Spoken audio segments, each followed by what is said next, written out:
Ito mo yung tindahan. Ito po yung tindahan ko. Kung saan bumibili siya. Tapos dito po marata yung mga nakamotor. Dito siya pinagpap.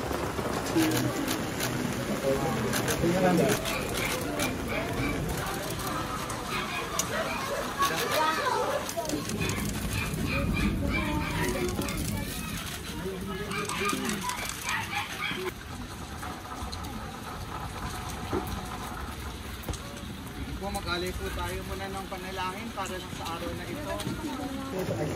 Yung mikropono.